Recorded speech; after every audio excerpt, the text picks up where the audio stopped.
Now, can you all hear? If somebody just has to let me know, because I was not on mute. It's just my anyone Bueller. Okay, I'm gonna have to redo the intro. So, welcome to Through a Glass Darkly Radio. You're listening to us on United Public Radio. The intro song was "Mark of the Doomslayer" by Carl Casey at White Bat Audio. Okay, I hope the regulars are here. Good to hear from you. Sometimes I literally have to unplug my microphone and then replug it in for people to hear it. So hopefully all the regulars are here. This one is a short one. So as you all know, for full disclosure, I come up with the topic. I come up with what I want to talk about the topic, but AI generates a script and then I run with it. Okay, I don't do that for any of my other podcasts. In terms of for interviews and stuff like that, that's all organic. This is efficiency in motion. So we'll figure out what to cover after I get through the main broadcast. So without further ado, let's get started, and then we'll see how long I can drag this one out. All right. So the Vatican's secret archives and extraterrestrial contact, allegations and theories. The Vatican has long captured the imagination of conspiracy theorists and believers in the paranormal. In particular, its secret archives, now formally the Vatican Apostolic Archives, or I guess formally, yeah, they're formal. That's what they're formally called, are often rumored to hold evidence of extraterrestrial contact or knowledge of non-human intelligences. Over the years, a number of intriguing claims have emerged. Stories of popes and priests conversing with otherworldly beings, speculation about hidden UFO files, and even suggestions that the Catholic Church is bracing for an alien revelation. How much of this is fact or pious legend? This report will delve into these allegations, from the Fatima apparitions of 1917 and the prophecies of Padre Pio to the whispers of Jesuit exorcists like Malachi Martin, and up to modern tales of a Vatican-operated Lucifer, and that's an acronym, telescope scanning the skies. We will examine documented statements and their context alongside more speculative claims, noting clearly what is verified history and what lies in the realm of theory or myth. The goal is a compelling yet balanced exploration, accessible to a general audience, but detailed enough for those familiar with esoteric and paranormal lore. Vatican archives and alleged alien records. For centuries, the content of the Vatican's archives, over 50 miles of shelves of documents, remained shrouded in mystery. Some believe these vaults contain records of UFO sightings and even direct alien contact. Such ideas gained new life in 2023 when former U.S. intelligence official David Grush testified that the Vatican was involved in covering up UFO secrets. Grush claimed that in 1933, a UFO crash in fascist Italy was communicated to the United States through Pope Pius XII, effectively back-channeling the information to help the U.S. obtain the crashed craft. Vatican officials greeted this assertion with skepticism. An archivist, Marco Grilli, likened the queries about UFO documents to requests for the personal letters of Pontius Pilate or the Virgin Mary. In other words, something fanciful. Instead of Grush's allegation, one can laugh at it. Indeed, the Vatican formally denies that its archives contain any evidence of extraterrestrial life, stating that, quote, there is no document in the archives that regards extraterrestrial life, end quote, and scholars should be, quote, dissuaded from futile and unproductive attempts in the Apostolic Archive, end quote. Yet the allure of possible hidden knowledge persists. In 2016, WikiLeaks released emails from Clinton campaign chairman John Podesta, which fueled such speculation. In one exchange, Apollo 14 astronaut Edgar Mitchell wrote to Podesta, urging a meeting about disclosure of ET information and zero-point energy, noting that a Catholic colleague would bring us up to date on the Vatican awareness of ETI, or extraterrestrial intelligence. This suggested that at least some in the UFO community believed the Vatican had inside knowledge. And indeed, high-ranking churchmen have shown interest in the topic. In the early 2000s, Monsignor Corrado Balducci, a veteran Vatican theologian and exorcist, went on Italian television multiple times to assert that extraterrestrial contact is a real phenomenon, even claiming the Vatican received reports from its embassies worldwide about UFO encounters. Balducci emphasized that such encounters are not demonic, not due to psychological impairment, not a case of entity attachment, but should be studied carefully. This remarkable claim from an insider lent some credence in believers' eyes to the idea that the church quietly collects information on unexplained aerial phenomena. More recently, religious studies scholar Diana Walsh-Pasulka, in her 2019 book, American Cosmic, reported finding many references to strange aerial events in historical church records, from nuns witnessing glowing orbs entering their cells to houses levitating, even once deemed miraculous, but which might be better understood as UFO-type occurrences in today's terms. Stanford professor Dr. Gary Nolan has likewise argued that the Vatican's archives represent, quote, the oldest library of paranormal or supernatural knowledge still extant, end quote. Potentially a treasure trove if one knows where to look. It's no wonder a team of scientists and historians in 2024 formally requested access to scour the archives for UFO-related material. Despite these intrigues, to date, no verified documents of alien contact have emerged from the Vatican's vaults. Church officials maintain a stance of openness to scientific discovery, but also caution. As one archive official flatly stated in response to Grush's testimony, quote, the prefect wants to affirm that no document in the archives regards extraterrestrial life, end quote. In short, the allegations of secret ET files remain unproven. The very mystique of the secret archives, however, ensures they will continue to be a focal point for such theories. Even Malachi Martin, a former Jesuit who had actually worked inside the Vatican, once hinted to broadcaster Art Bell about, quote, vast and mysterious archives hidden beneath Rome, end quote, describing, quote, an underground network of secret documents stretching 7 miles, end quote, accessible only via special electrical lighting as one walks the corridors. That image, straight from a thriller novel, encapsulates why the Vatican is a magnet for conspiracies. If one imagines any institution might hide cosmic secrets, it is the one housing centuries of the world's spiritual and historical mysteries. All right, let me just check very quickly on. All right. Okay, John's writing, they never smuggled Nazis out too. No UFOs, no Nazis. Yeah, exactly. Yeah, they definitely smuggled. Well, they helped in Paperclip. There's no doubt about that. Anyway, all right, let's get back to it. Love the sarcasm, John.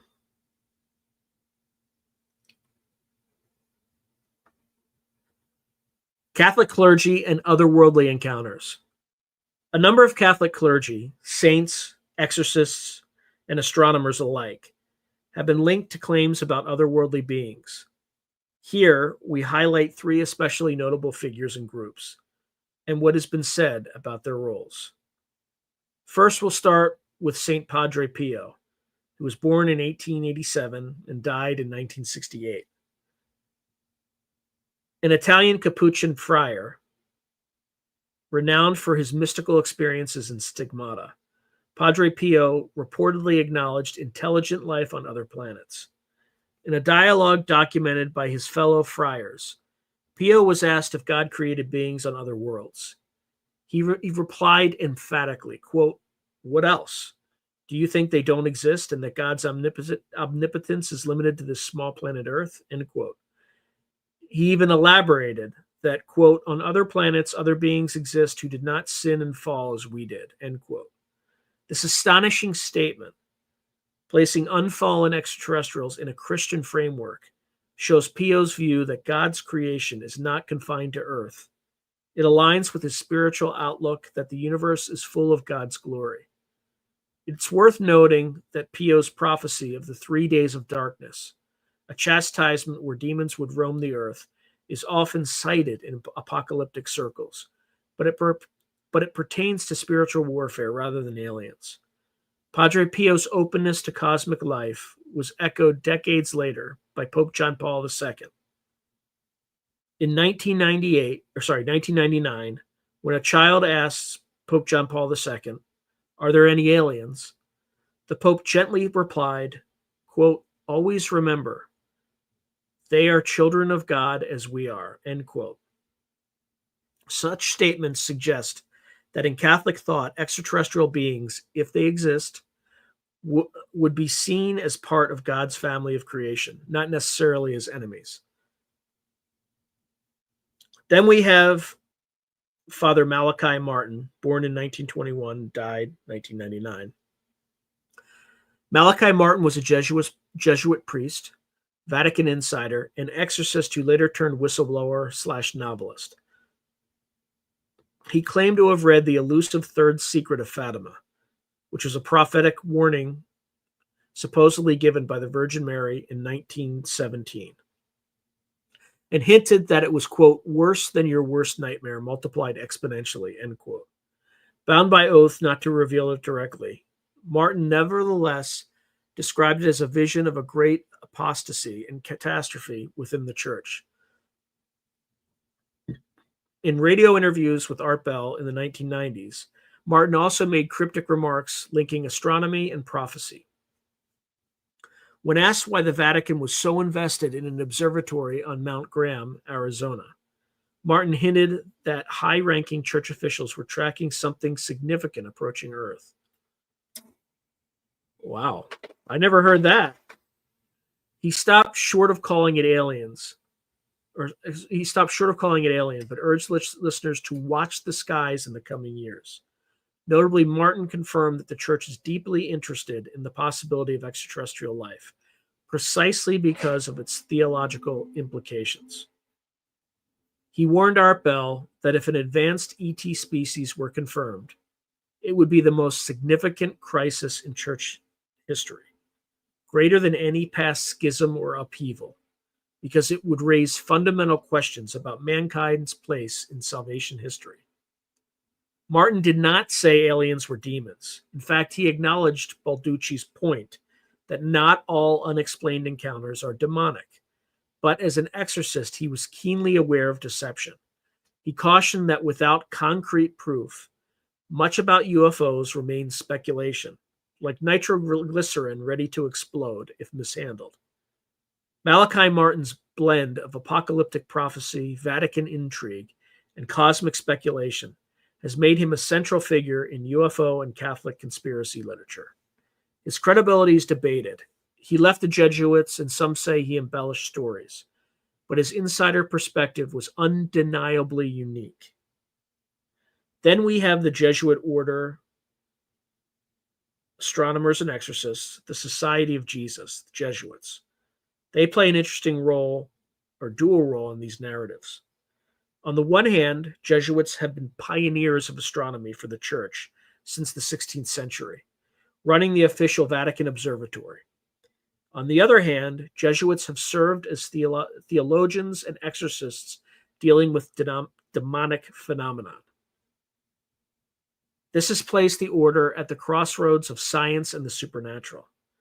Modern Jesuit astronomers, like Brother Guy Consamagno, S.J. S.J., and Father Jose Gabriel Funes, S.J., Society of Jesus, have openly discussed extraterrestrial life in a positive light. Father Funes, as director of the observatory, stated, quote, "There is no conflict between believing in God and in the possibility of extraterrestrial brothers, perhaps more evolved than humans." Jesuit research even held a 2009 conference on astrobiology, signaling the Church's serious interest in life beyond Earth. Consul Magno famously said he would baptize an alien if one requested it, a playful way to affirm that ET too would be a creature under God. Contrasting this scientific openness, Jesuit-trained exorcists like Malachi Martin and non-Jesuit peers like the late Gabriel Amorth of Rome have confronted claims of demonic activity, sometimes speculating an overlap with UFO phenomenon. Corrado de Balducci, though not a Jesuit, was close to many Jesuit scholars in Rome, and his position was striking. He asserted on Italian TV that the Vatican knows of UFO encounters via its diplomats. He firmly rejected the idea that aliens are demons or hallucinations. It's notable that Balducci and Consul Magno both point to a consistent theological stance. If aliens exist, they, like angels or human souls, are part of God's creation, not automatically devils or threats. Nonetheless, conspiracy theorists often cast the Jesuits as shadowy figures with secret knowledge. Authors Tom Horn and Chris Putnam, for example, allege that Jesuit astronomers at Mount Graham privately spoke of an alien savior and even suggested, without evidence, that Jesus Christ might have an extraterrestrial origin, a sensational claim the Vatican flatly does not endorse. In truth, the Jesuit order's involvement in these matters shows the Catholic Church attempting to study non-human intelligences in both spiritual and scientific dimensions, discerning spirits via exorcism and scanning the heavens via telescope.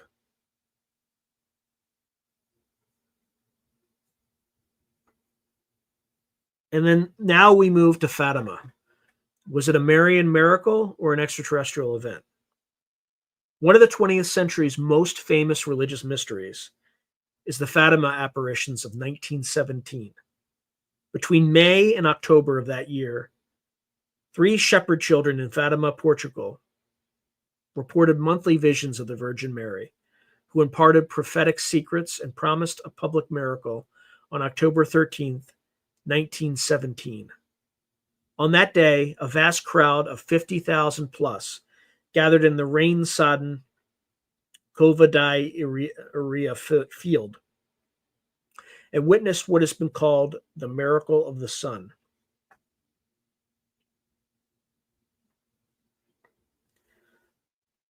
According to numerous eyewitness reports, the overcast sky suddenly cleared, and the sun was seen as a spinning disk, emitting multicolored light. It careened in the sky, zigzagging and seeming to plunge toward the earth, causing many to cry out in fear. Then it returned to normal. Bystanders found their previously wet clothes inexplicably dry. The Catholic Church accepted this event as a genuine miracle, a divine sign to confirm the truth of the apparitions. The 3 secrets of Fatima, revealed by the children, were interpreted as prophetic visions, one of hell, one predicting World War II and the rise of Soviet communism, and a third part kept confidential by the Vatican until the year 2000. When the Vatican finally published the third secret, it described a vision of a bishop in white, understood to be the Pope, moving through a ruined city and being killed by soldiers, which Pope John Paul II interpreted as foretelling the 1981 assassination attempt on him. However, many Fatima devotees felt something was missing. suspecting that the real third secret spoke of apocalyptic faith loss or satanic infiltration at the highest levels of the church. Indeed, prior to its release, Cardinal Ratzinger, later Pope Benedict XVI, had hinted that the secret concerned dangers to the faith. And the last times, Malachi Martin, who read The Secret in 1960, said it was not 20 years away from fulfillment when he spoke in the 1990s, and implied it would involve a great apostasy within the church. This background fueled decades of conspiracy theories that the Vatican had suppressed a dire warning from Our Lady about end times, possibly involving natural disasters or cosmic events. Adding another layer of mystery, UFO researchers have reinterpreted the Fatima events in extraterrestrial terms. In the 1970s, and especially the 1980s, some authors noted that the miracle of the sun sounds in modern language like a classic UFO sighting or aerial phenomena. The spinning disc-like sun could have been an unidentified craft or an atmospheric UFO display, they suggest, and the radiant female figure seen by the children might not have been the Virgin Mary at all, but an alien being using religious imagery. Between 2000 and 2006, two Portuguese historians, Joaquim Fernandes and Fina Darmada, published Heavenly Lights and Celestial Secrets, which boldly argue that the entities encountered by the children at Fatima were not deities from heaven, but rather alien beings visiting from elsewhere in the cosmos. They uncovered early records indicating that the children's initial descriptions of the apparition differed from later Catholic iconography. For instance, 10-year-old Lucia said the lady, quote, was small, end quote, about a meter tall, spoke without moving her lips, and wore a strange outfit of white with a skirt and jacket and a spherical light globe at her waist. The being never identified herself explicitly as Mary during the apparitions. When Lucia asked where she came from, the lady simply pointed to the sky and said, "From up there." Only later, under leading questioning, did the children and the local clergy assume she was the Virgin Mary, Our Lady of the Rosary. Fernandez and Darmada alleged that Jesuit priests in 1917 helped promote the interpretation of a Marian miracle and concocted a cover story to fit Catholic expectations. In their view, a more extraterrestrial explanation fits the phenomena. A UFO staged the solar miracle, and an alien intelligence delivered messages in the guise of the Virgin, either out of benevolence or to guide humanity away from war. These authors even claim a Jesuit conspiracy to suppress the true origin of the Fatima prophecies in order to maintain the religious narrative.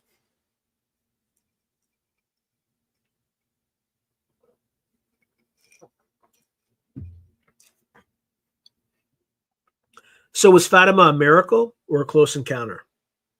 The Catholic Church stands by its conclusion that it was a private revelation from God through the Virgin Mary, intended to strengthen faith and warn against sin. No evidence has emerged to concretely tie Fatima to extraterrestrials, and the children themselves grew up to be pious religious figures. Sister Lucia became a nun who never suggested a sci-fi element. However, the UFO theory of Fatima remains a popular discussion in paranormal circles. Even respected researchers note that Fatima has many hallmarks of anomalous phenomena: strange lights, a silvery disk, messages imparted to human intermediaries, and psychological effects on witnesses.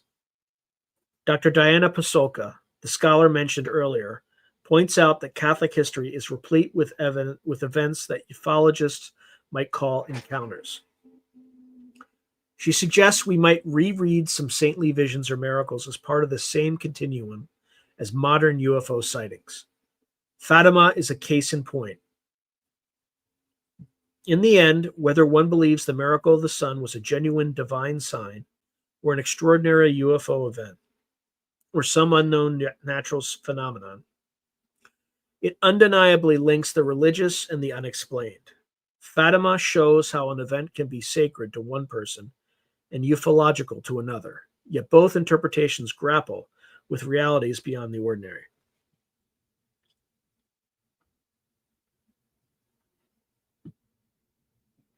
All right, let's take a quick break to see how folks are doing. Okay, don't care about that. All right, Tribble Nubbins, good to see you, my friend, writes, the day before the first images from the first rover on Mars came in, the Vatican said something like, if aliens exist, they're God's children too. It was interesting. I remember that announcement. Interesting. Poindexter, good to see you. And yes, well, good.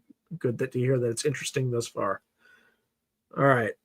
I think most of the regulars are still used to Sundays, so hopefully more folks who are typically here show up, because there ain't going to be a show tomorrow night. It's shifted to Saturday night, prime time.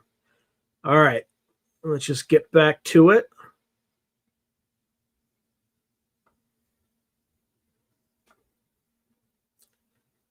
The Lucifer telescope and Vatican skywatching. No discussion of the Vatican and aliens would be complete without addressing the sensational stories around the Vatican's observatory on Mount Graham in Arizona, specifically the famed Lucifer telescope. Despite the ominous name, Lucifer isn't actually a telescope owned by the Vatican, nor was it named after the devil to be provocative. The reality is more mundane and scientific, though it has been distorted into modern myth. What Lucifer really is: the Large Binocular Telescope, LBT, on Mount Graham, one of the world's most advanced observatories, has a powerful near-infrared camera and spectrograph attached to it, built by a consortium of German universities. That instrument was given the acronym LUCIFER, standing for Large Binocular Telescope Near-Infrared Utility with Camera and Integral Field Unit for Extragalactic Research. The cheeky acronym was chosen by its German creators, who admitted they just thought Lucifer sounded cool as the Latin name for the morning star and didn't mind the diabolical connotations. The instrument, chilling to minus 213 degrees centigrade for optimal sensitivity, allows astronomers to peer through cosmic dust and see newborn stars and distant galaxies in infrared. It just so happens that the LBT is located right next door to the Vatican Advanced Technology Telescope, or the VAT, which is the Vatican's own smaller telescope on Mount Graham, run by Jesuit priests. So in a geographic coincidence, the Catholic Church's observatory is literally adjacent to an instrument named Lucifer. This delightful irony was not lost on conspiracy theorists. So the conspiracy claims, okay, so we're just going to go into conspiracy now. A popular narrative emerged that the Vatican is using a telescope named Lucifer to look for aliens or the second coming. Fundamentalist and New Age conspiracy websites exploded with claims that the church was actively monitoring something approaching the earth. Some wove an elaborate tale that the Vatican, in league with secular powers, knows an alien savior or planetary object like Nibiru is inbound and is preparing for a kind of disclosure or end times announcement. The name Lucifer means light bearer, is thus interpreted as a nod to Luciferian satanic influence, or a code word for the morning star heralding an alien Christ. Authors Tom Horn and Chris Putnam, in their 2013 book Exo Vaticana, even alleged they were shown around the Mount Graham facility by Jesuits, who freely spoke of UFOs frequently spotted in the observatory's cameras. They further claimed that Brother Guy Consolmagno, Society of Jesus, a Vatican astronomer, shared with them a private document pondering the theological implications of advanced ET life, including a line that contemporary societies will soon look to aliens to be saviors of humankind. His word, not mine. In Horn and Putnam's sensational retelling, Vatican astronomers supposedly hinted that Jesus might have been connected to an extraterrestrial lineage, an interpretation far outside any mainstream Catholic theology. These claims have been heavily criticized and not corroborated by the Vatican or independent sources. In fact, Rational Wiki dryly notes that this entire Lucifer telescope conspiracy was essentially concocted by Horn, Putnam, and other evangelical figures, and then amplified on venues like the Jim Bakker Show. It describes them as propagating the idea that the Vatican is in possession of a telescope named Lucifer, which they have used to find extraterrestrials, and are keeping the discovery of ET secret. In reality, the Vatican does not own Lucifer. The instrument belongs to the LBT, nor did it name it. The Vatican had no say in the acronym. The Vatican's own telescope on Mount Graham is the VAT, and its nickname is far more benign, quote unquote, the Pope's scope. The Vatican Advanced Technology Telescope, nicknamed the Pope Scope, is on Mount Graham in Arizona. But why does the Vatican have an observatory there? In short, to participate in scientific discovery and reconcile faith with progress. The Catholic Church has a long tradition of astronomy, dating to Pope Gregory XIII calendar reform in 1582, and the Jesuit mathematicians who helped implement it. By hosting telescopes, first in the Papal Summer Palace at Castle Gandolfo, Italy, and later in Arizona for better viewing conditions, the Vatican emphasizes that truth cannot contradict truth. Scientific truth and spiritual truth are both from God. The Jesuit priests at the VAT conduct research on galaxies, star clusters, meteorites, and yes, exoplanets. Father Paul Gabor, Society of Jesus, for example, specializes in extrasolar planet detection. The Lucifer instrument, with its ability to penetrate cosmic dust, complements these efforts by searching for distant planets and star-forming regions. Publicly, Vatican astronomers have said their work is sometimes misinterpreted by conspiracy buffs. Father Jose Funes once laughed about calls asking if he was tracking Nibiru, the rumored rogue planet. No, I assure you we are not spying on an incoming asteroid or alien spaceship. Instead, he said, if God is the creator of all, then discovering any part of creation, even alien life, is a way to glorify God.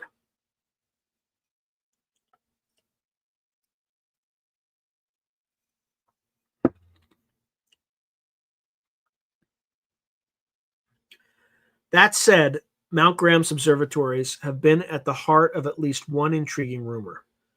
In the late 1990s, when Father Malachi Martin hinted that something was approaching that concerned the Vatican, many speculated he meant the return of a celestial object. Some linked this to an idea that the Star of Bethlehem might have been an ET spacecraft, and that a similar sign in the sky will precede Christ's second coming, something the Vatican might be watching for. These ideas are more speculative theology than fact, but they illustrate how the presence of the Vatican telescope, named after the Lightbringer, can ignite imaginations.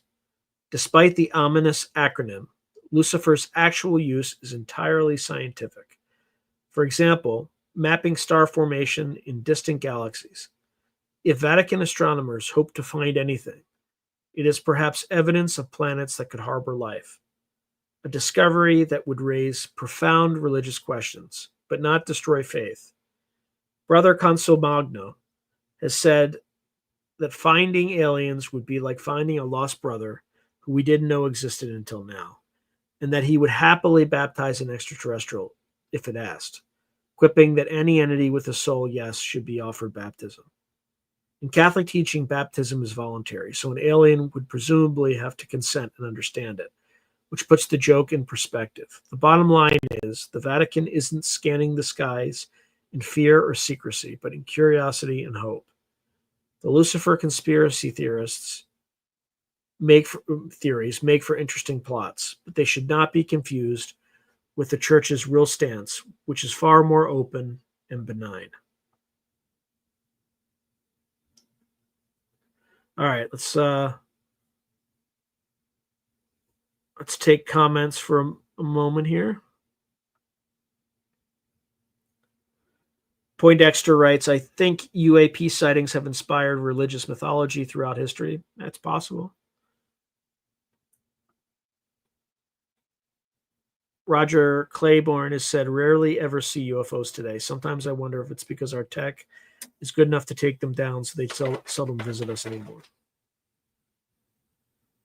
Tribble Nubbins is writing, you guys remember that solar observatory that got raided by the FBI and Blackhawks and shut down? Allegedly, they got some cool images of weird stuff at the sun, probably the beer volcanoes. No, I never heard of that. Can somebody quickly research that and find out if there's anything to that? Spider bite is, similar to me as like,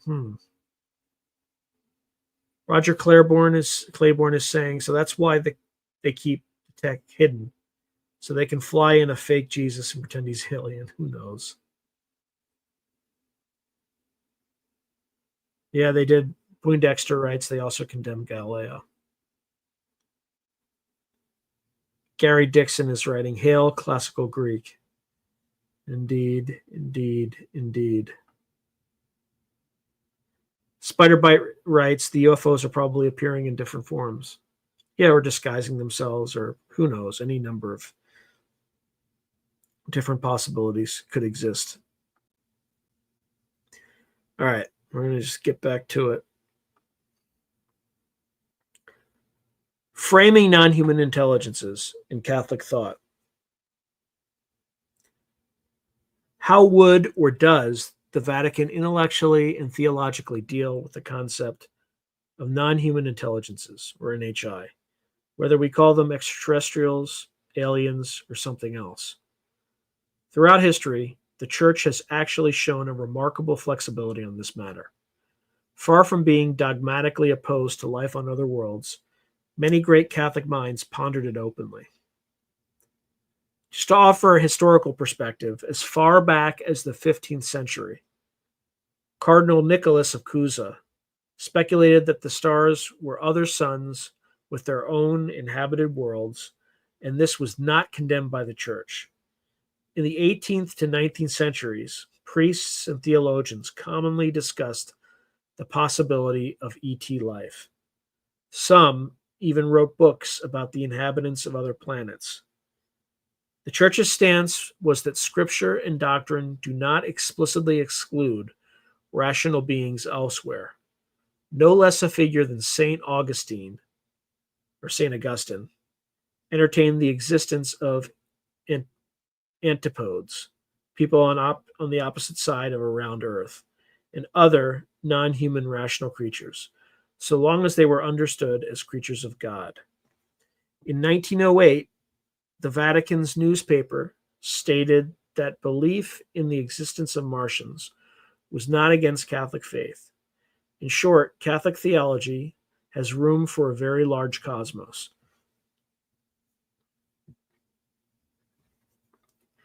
When it comes to extraterrestrials and salvation, a recurring theological question is, would aliens have souls? Did Christ's redemption apply to them? The common view among modern theologians, including Jesuit scholars, is yes. If they are intelligent and free, they would have immortal souls as part of God's creation.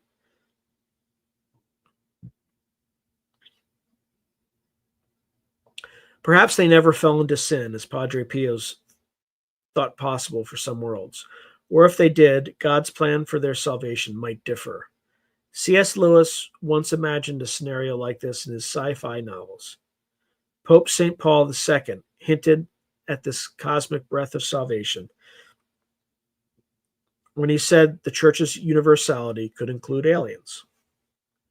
They would still be, quote-unquote, children of God, even if biologically different.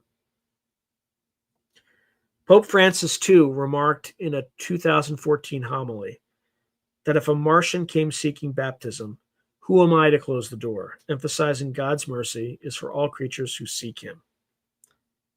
However, Malachi Martin cautioned that if we ever confirm extraterrestrial life formally, it will pose hard questions for the church.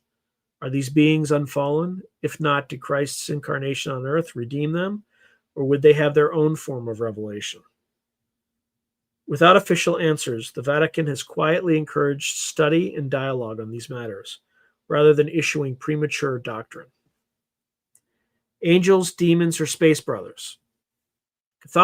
Catholicism already believes in non-human intelligences of a sort, namely angels and demons, which are pure spirits. Throughout the Bible and tradition, there is an acceptance of non-human persons, good and evil, interacting with humanity.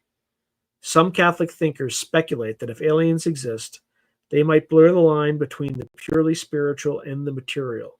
For example, could what ancient peoples called angels have sometimes been aliens or vice versa? Interestingly, in 1978, Father Domenico Grasso, a Jesuit, wrote that an advanced alien civilization might be part of God's providence to help humanity, analogous to angels. On the flip side, there are those in the church, and more often in fundamentalist Protestant circles, who claim that UFO phenomena are demonic tricks. They point to cases of alien abductions, stopped by prayer or the name of Jesus as evidence that these visions are not from distant planets, but from spiritual realms of deception. The Vatican has not endorsed this view. Officially, it stays neutral, acknowledging most UFO sightings are likely natural or human-made phenomena, and that some alleged abduction experiences could be psychological or demonic, but each case would require careful discernment. Monsignor Balducci took a nuanced stance. He said some UFO encounters might be demonic or hallucination, but many are real phenomena not yet explained. He saw no doctrinal reason to assume all aliens are demons. Rather, if they exist, it's because God made them too. In regard to preparing the faithful, in recent years, the Vatican has shown a keen interest in fostering conversation on cosmic life, perhaps to ensure that if contact happens, it won't cause a spiritual crisis. In 2009, the Pontifical Academy of Sciences held a conference on the astrobiological implications of life beyond Earth. In 2023, Gary Nolan's Soul Foundation approached the Vatican to collaborate on studying the societal impact of UFO disclosure, noting that the Church's global influence and experience with guiding people's beliefs could be invaluable. There's even a theological term, astrotheology, emerging, exploring how doctrines like the incarnation or original sin would apply in a universe with multiple sentient races. While this might sound abstract, it indicates that the Catholic framework is adaptable.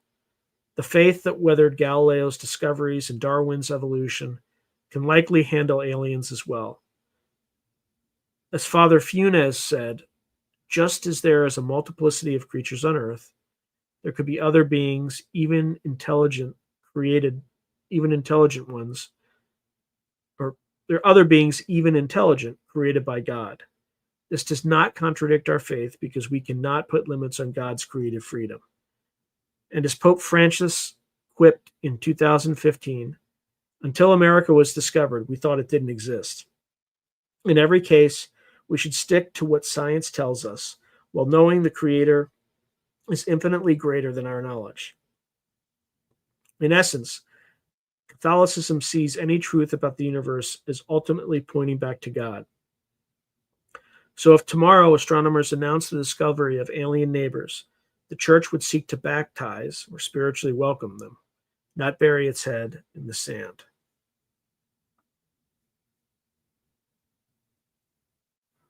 All right. Oops. Gary Dixon is saying, the devil is a gentleman.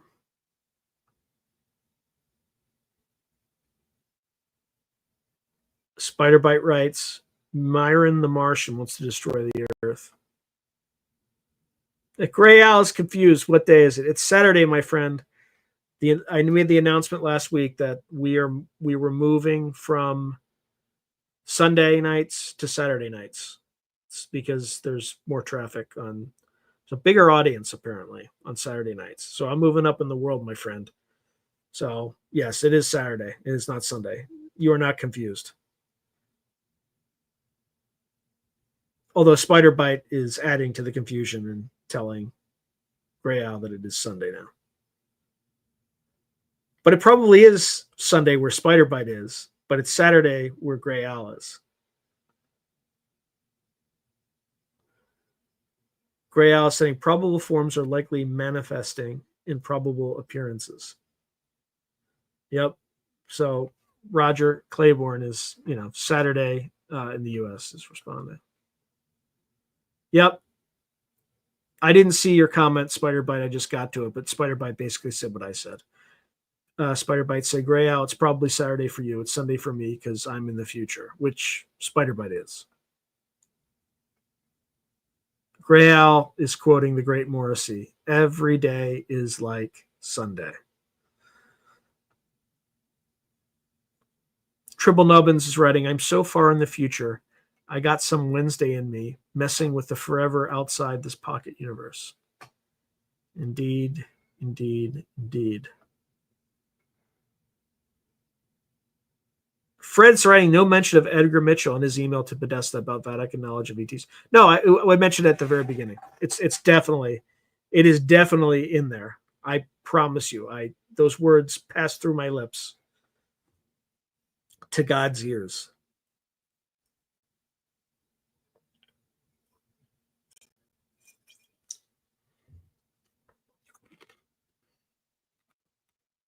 All right. I'm about to finish the script, folks. And I'm going to try to drag it out. Try to read it slowly. Yeah, Fred's writing, sorry, I got in late, forgot about the change in schedule. I told you my crew might get confused. But thank you for figuring it out, Fred. Hey, Miss Tammy, good to see you. Okay, let's get back to the conclusion. I'm going to read very slowly so I can stretch this one out. I'm already delaying right now, just buying time. I'm tap dancing right now because I don't want to run out. I don't want to run out of material, but I'm poised to run out pretty early. All right, here we go. Let's get back to it. So in conclusion, from secret archives to celestial visions, from mountaintop telescopes to ancient prophecy, we've traversed a fascinating landscape where the Vatican meets the extraterrestrial. It's a realm where verified history and fervent speculation intertwine. On one hand, we have documented openness, prominent churchmen acknowledging the possibility of alien life and insisting it poses no threat to faith. The Vatican's own scientific investments and even hints that historical miracles might be reread through a modern lens. On the other hand, we have a rich tapestry of legends and theories. A pope allegedly chatting with a spaceman in the gardens of Castel Gandolfo. Whispers of UFO crash secrets trading during World War II. Jesuit astronomers scanning for an alien messiah. And Marian apparitions recast as cosmic encounters. For a general audience, the takeaway is this. The Catholic Church does not officially claim to be hiding aliens in the basement, nor is it summoning demons through telescopes. It does, however, maintain one of the world's oldest continuous inquiries into the heavens, and it frames whatever might be out there in fundamentally spiritual terms. All children of God, as Pope John Paul II said. The esoteric allure will always be there. After all, the idea that a 2,000-year-old religious institution might hold profound cosmic secrets is irresistibly Da Vinci Code-esque.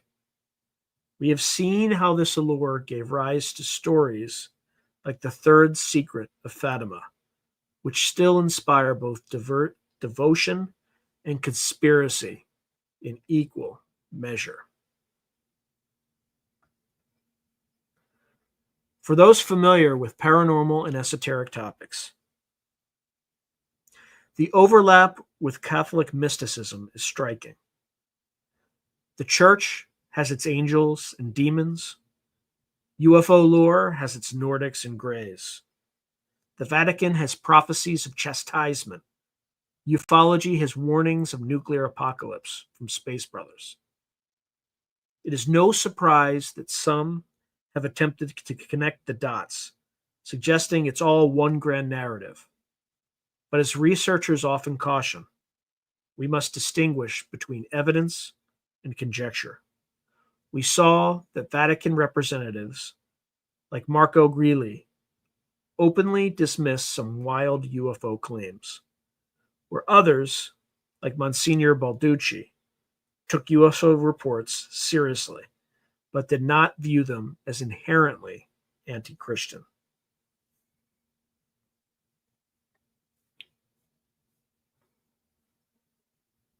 In closing, perhaps the broadest implication of all this speculation is a positive one. It shows a human desire to find unity between our oldest beliefs and our newest mysteries. The Vatican, with its blend of faith and intellectualism, provides a framework to discuss non-human intelligences, not as mere monsters or invaders, but as part of a creation we all share. Whether the truth of alleged Vatican alien connections is ever revealed or remains legend, the conversation it sparks can be enriching. It invites us to ask big questions. If we are not alone in the universe, what next? How do we see ourselves? The Vatican would likely answer, we see ourselves as part of a larger family of God's creatures. Until solid proof of ET contact emerges, this answer would remain hypothetical, but it is rooted in a consistent worldview that stretches from the biblical cosmos to the expanding universe of today.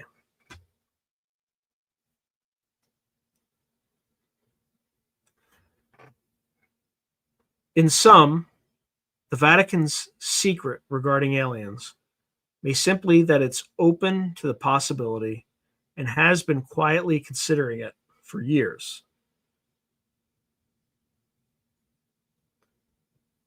The real secret archives on this topic may not be hidden manuscripts in Rome, but the untapped wisdom in theology that can help humanity process the ultimate discovery. As Father Funes aptly put it, the universe is so vast that it would be arrogant to think we're the only ones if we are not alone. We would see them as another part of creation. That perspective turns a potentially fearsome revelation into an extension of fraternity. And perhaps, in an age of disclosure and mystery, that is the most compelling narrative of all.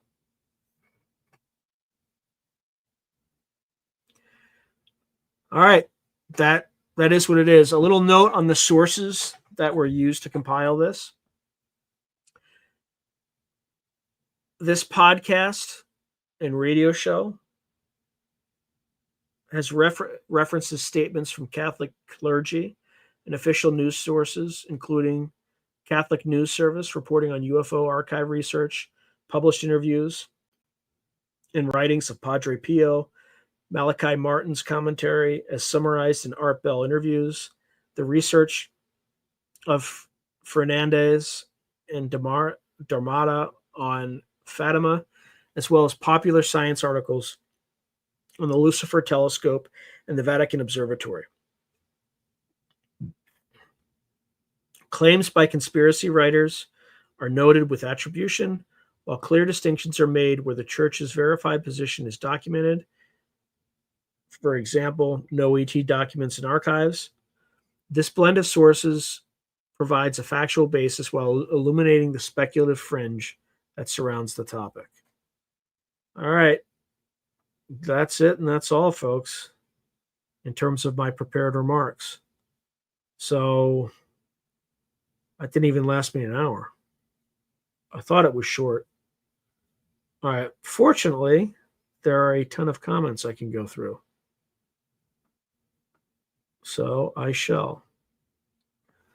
All right. Gray Owl writes, I heard some interesting Edgar Mitchell secondhand accounts where he was saying that when in space, it's easy to slip out of your consciousness and become a different one, for example.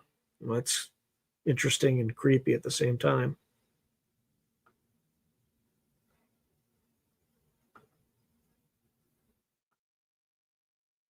Gray Owl is writing, Sean, I like the Saturday vibe. It becomes us all darkly. By the way, did you jettison your Gmail? No, I got your email. I've just been extremely busy. If you send me Justin's email, I will get to him, but I have no way of contacting him. I literally just looked up who he was today. But yeah, I would definitely interview him. But just send me his email and then I can reach out. Okay, Spiderbite wrote, Nathaniel, I'm assuming you're referring to Nathaniel Gillis, talked about Fatima and the altar they had to erect. Well, that's a good point. Fast Mamba Gemma is writing, Trump and Epstein slept in the same bed. Yeah, I'm sure Trumpstein did. Oh, did I say Trumpstein? Oh, I'm sorry. I thought he was president of Israel for a moment. Anyway, Loading Mike is saying, don't know if they are God's children, if they are the products of fallen ones. Here among us, unembodied, not finding rest upstairs or downstairs. I mean, anything's possible. Whatever they are, they operate surreptitiously on Earth. So, which by itself is deceptive. Okay, so Gray Owl's writing, looking forward to those two Italian brothers who are experiencers. I'm on an experiencer bar hop crawl. Just took in the entire communion audiobook last night. Man, that's deep. Well, they're half Italian. They're also half Irish. So, I mean, I don't know how you got Italian brothers when their last name is literally O'Leary. But I'll give you the benefit of the doubt, right? But yeah, they're half Irish, half it. Well, no, not even half Italian, actually, now that I think about it. Because their father was full blood Irish, and then their mother was half Irish, half Italian. So they're quarter Italian. You got the Celtic, which is the Celtic gene, which is another Celtic and Cherokee ancestry tend to be magnets for the phenomenon. Okay, so Fast Mama Gemma's writing, I installed Olama on my phone today with Termix, local AI, a little slow. I don't even know what Olama is. Spiderbite is saying, I think they're living here in a different light spectrum. It's possible. I mean, we only detect a narrow range between, I want to say it's like between 400 and 700 nanometers or something like that. Most of the spectrum we can't see, or the electromagnetic spectrum we can't see. Gray Owl saying, not trying to, no, we don't think you're trying to change the topic. Spider Bite writes, a spectrum our eyes don't pick up, but our cameras do. Yeah, like ultraviolet, the ultraviolet spectrum and the infrared spectrum at the low end. We don't pick those two up. Gray Owl writes, the Vatican archives look so cool. Totally got a 15th century vibe going on. Spider Bite writes, is the universe there if we're not looking at it? Are we the universe right here, right now? Is there anybody? That's what Tom Campbell would tell you, that the simulation doesn't render the experience unless there's an observer, which explains the observer effect. I really hope it's in the simulation. Roger Claiborne writes, when I was a teenager, half the people you met were claiming to see UFOs. Today, hardly anyone I meet sees anything. Still reports online, but no one I know is saying, well, I mean, I can give you half the explanation, at least half the explanation right now. It's because everybody's looking at these things, just constantly looking down, and they're not looking up anymore. So that's one potential reason. They're just not enough eyes in the sky. But it could also just be that they're not coming here anymore. Who knows? Okay. Tribble Nubbins is writing, the Vatican is an aesthetic the way goth is a gender. Spiderbite writes, there are demons living under the Vatican. You gotta cite a source on that one, Spiderbite. I'd be very interested in seeing what that source is. Not that I have no idea. My reaction to that is I have no idea, right? Let's see. Gray Owl said, Sean, did you check those two cats that were the individuals who interfaced with Mike Masters about the future? I did not. I don't know what their names are or anything like that. Fast Mama Jama writes, my uncle had open heart surgery. He saw the tunnel with life replay.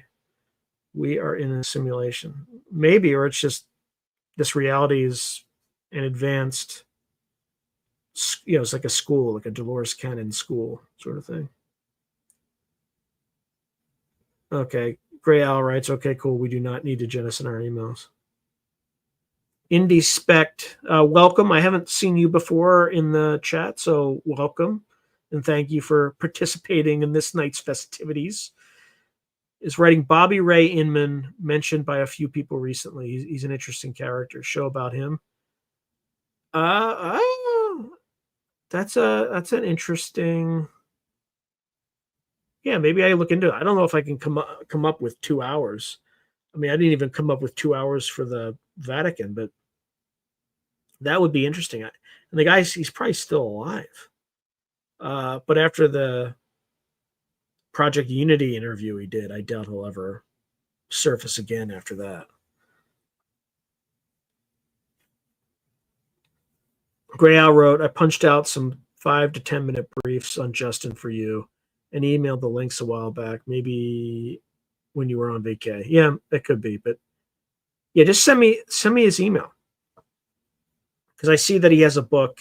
It's like an abduction story and all that. I'm definitely interested in talking to him. So, but I don't have any way to contact him. How do we fax in comments? Well, you can't fax them in, but you can use semaphores. So, there's like flags, and if you need to use semaphores, then just, email me, and then I'll just send you an email with the code here so you can come up and like start doing the flag stuff. Okay.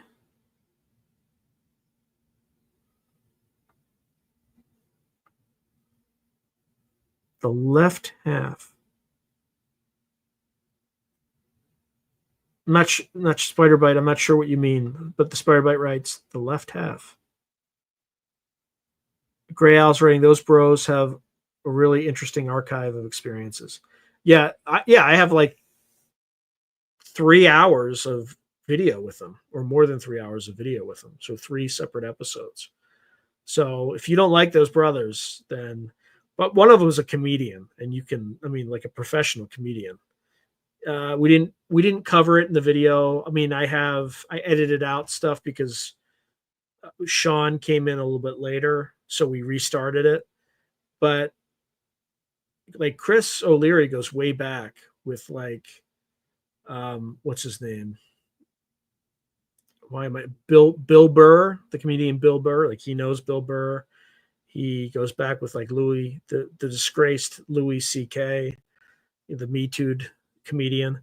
Like he knows all those guys. He also writes for one of the late night hosts, which he won't discuss because he wants to still have that freelance job.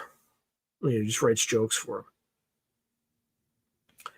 Okay, so Fred is writing Llama is the name of an openish LLM by Meta. Oh, LLAMA. I got it. Yeah, I don't want to have anything to do with Meta after the 2020 election. Nothing to do with Meta. Fastmo Gemma continues, or Llama runs DeepSeek Gemma Lava in many AI models on your PC Mac phone for free. Loading Mike said, when the chat said Italian brothers, I thought of the red and green plumbers. Oh, yeah. Mario and Luigi, right?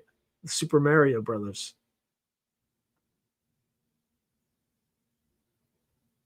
Okay. Gray Owl's writing, it is a simulation, unfortunately, and every day is like Sunday. All right. Thanks, Gray Owl, for that.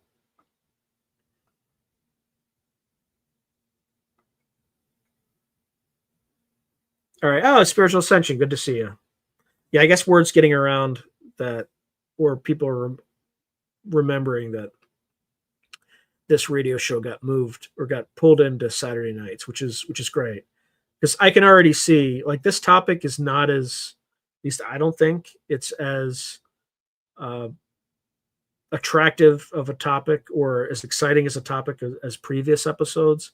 But I can tell from the numbers that just changing the night from Sunday to Saturday night has increased the numbers. I mean, I'm not 100% sure, but anyway, good to see you, Spiritual Ascension. Spiritual Ascension writes, there are 4 massive Saturnian black box loose systems around the world. One of them is under the Vatican. Oh yeah, I can talk about. I will talk about upcoming guests. Let me get through the comments first. But I'm in no hurry to get through the comments because I still have 51 minutes to fill. So, but that's helpful. It gives me something else to talk about because I've been piling in episodes. I recorded 4 more episodes today and started processing the first one, and they're going to be really good. And then I have another interview scheduled for this coming weekend with somebody else that will be awesome. So I'll get to all that when we get a little bit later into the broadcast. Okay, so Spiderbite writes, I honestly have no idea, but I think there are demons or something really spooky living under the royal palace in England. I would not doubt that. Those are spooky people in general. Fast Mama Gemma is writing, we are free range chickens, but there are many others in underground bases. This is not a school. Yeah, I don't have enough evidence on any side to really know.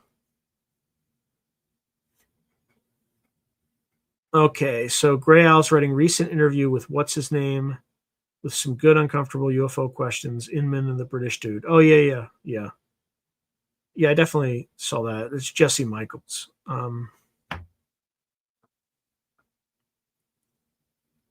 And also Metzger. I forget what the guy's first name is, but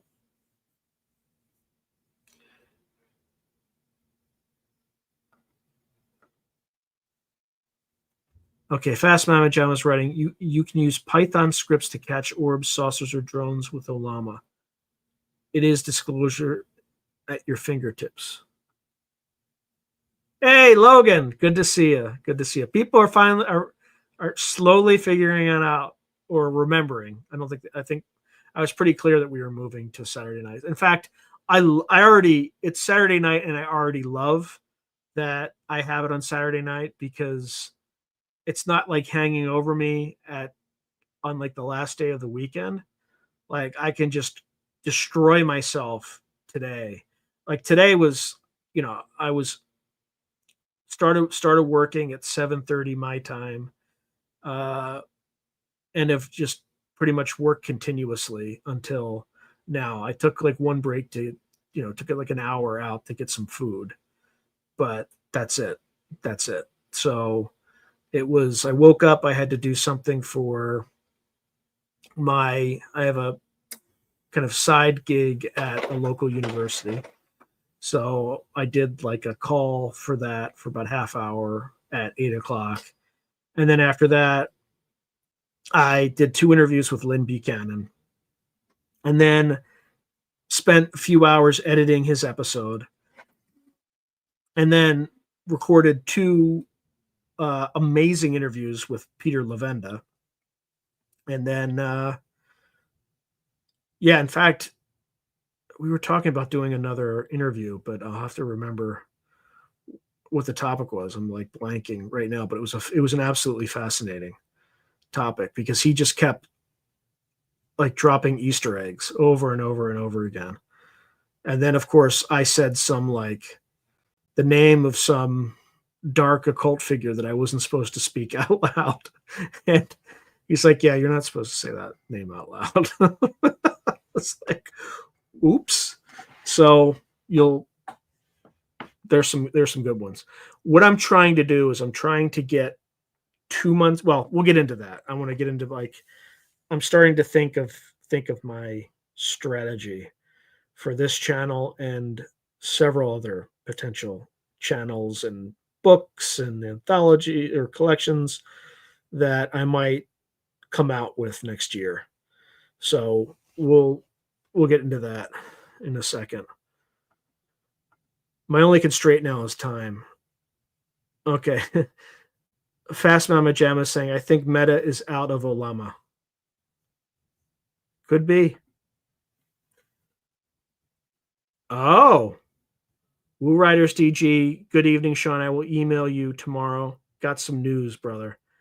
I'm assuming it's got something to do with 21 Jump Street, but you can confirm. You know exactly what I'm talking about. So if you could confirm or deny the 21 Jump Street, all you got to do is say yes or no. Because I've been waiting for that one for a long time. Hey, Spiritual Ascension. Logan Clark wrote, I'd try for every Sunday, but I'd pay for it Monday morning. Indeed. Yeah, good to see you, Spiritual Ascension. Okay. By the way, like, thank you everybody for like filling in my content gap because I am terrified. I'm staring the barrel down like a 1 hour content gap because I knew the material I had was only going to last at best an hour, and it was like 3 minutes shy. So thank you for participation in the comments because it's giving me plenty of stuff to riff off of, and I'll get into channel speak and all that. But thank you for your participation. I very much appreciate it. Oh, I didn't mention this, and I need to mention this every time. If you think you are subscribed to this channel, number one, thank you very much. But please confirm, because I have 4 documented cases where people who thought they were subscribed, YouTube, helpfully unsubscribed them for whatever reason. Could be a glitch, could be malicious, no idea. They knew they were subscribed, and then suddenly they checked and they were unsubscribed. So please check if you think you're subscribed, and then resubscribe if you're surprised, and also let me know so I can kind of document it. Also, if you've been enjoying this podcast for a while, I'd really appreciate a subscription. I've been grinding at this thing for 3.5 years, and I feel like I'm trudging through molasses. I'm close to getting to 15,000, but good Lord, has it taken me forever to get to this point. So, please like, please share, and please subscribe. I really appreciate it, and I hope I've earned it. Okay, so Gray Owl's writing, yeah, what I meant was we're going to want the Mike Masters people as upcoming guests too. Yeah, I just need to know who they are. Okay, so Gray Al writes Eric Mitchell and Heidi Gadd are the Mike Masters people. They just got interviewed on podcast UFO shows at Contact in the Desert. One cat became a savant via his experience. Some crazy ish. Yeah, I love him even more after today because you just like throw in a word and he will go off on like a very intelligent, well studied. Just he is just. I mean, we were talking about the Zohar. I was just like, he just mentions it. I'm like, you gotta talk more about the Zohar. I want to know about the Zohar. So, and that wasn't the episode. We were talking about. We actually did an episode on what motivated Matt Brown, the whistleblower, to post that esoteric, son of a Brahmalin, because that's his Twitter handle. But what convinced him to post that stuff about a Boromon? So anyway, yes. Fast Mama Jamma writes, Trumpstein, it sums it up in one word. I didn't vote in the last election. Luigi was not a candidate. Indeed. If looks could kill. Yeah. I'm assuming that means yes. Okay, so Gray Owl writes, maybe run the odd Third Glass Darkly Community Brain Trust through the show every now and then. That was an extremely helpful experience for your humble narrator. Yeah, I should do that. I need to do some more open lines sort of stuff. I kind of started experimenting with it, but people were kind of surprised. They didn't really prepare. So Gray Owl writes about the unsubscribing. Yeah, it's intentional. YouTube is a bit of an unwieldy beast. Careful out there, everyone. Maybe. I mean, there's no evidence to suggest it's to point either direction. So I'll give YouTube the benefit of the doubt. Okay, so Fast Manager, I got to 1111 PlayStation friends this week. It's an auspicious number. Yeah, Gray Owl writes, yeah, Lavenda is one deep cat. Okay, so Fast Mama Jamma, all crazy search and destroy kids. So Fred writes, I think most big to medium sized churches know about ETs because all these high level uh, propler, I don't know, who know are going to or high level, I don't know, are going to comment to their religious leaders to make sense of it all. Yeah, okay, high level parish leaders, maybe. Okay, yeah. Gray Owl's responding to the Matt Brown Matrix idea. So, all yes, great thing to run down. The Matt Brown Matrix idea is intriguing to no end. Okay. Huh. So, Woo Riders DG writes, Sean, YouTube vertical live later at night helps grow channels more quickly. Yeah, I just hate that format. I can't stand it because I guess first of all, I hate the vertical format. It drives me crazy. I think it looks like crap. Like I did shorts, spent a ton of time working on them. I get better views on regular format than I do on shorts. Who knows? Maybe it'll change at some point. But I if I did a vertical live, I would need maybe I should experiment with it. But I need to figure out if I can do it on StreamYard in a way that I can still preserve a quality. But we'll see. We'll see. I'll look into it because you're probably right. You know. So Gray Owl's writing, oh, but there is much evidence. Another guest I recommend emailed you his stuff, probably when you're on vacation. We'll shoot it all over Google whistleblower. He's created a system that can see what they're up to. Yeah, Spiritual Ascension's writing such an annoying format. No, I didn't interview Matt Brown. I want to be very clear. I did. So Logan Clark is writing, how did I miss the Matt Brown podcast? You didn't. There was none. I reached out to him, no response, all that stuff. But There is an addendum there. I just interviewed Peter Lavenda about what he thought about the Matt Brown email. Gray Owl writes and has run the numbers on how easily they can sway general population. So Woo Writers GG is writing, Sean, a lot of people have been talking about Gary Nolan's interview with Jordan Peterson. Did you happen to watch any of it? I watched some of it, but I didn't really, not enough of it to comment intelligently about it. Okay, so I filmed my first orb and mystery drone last night. Oh, really? Also filmed 3 military helicopters flying over the same area 2 days ago. Definitely something going on in Washington right now. It's all connected. And you mean by Washington, you mean Washington State for folks who don't know you. So Logan Clark's writing, no, I understand. But no, I appreciate the here we go. So Fast Mama Jama's writing, vertical may be good for phones. Yeah, it is. It is. And that's probably why it's popular. It's just I have less control over like managing the quality if I do it on my iPhone. That doesn't mean that I can't manage the quality. I just haven't tried it. But you might be right. It might be because they're pushing it. It might cause,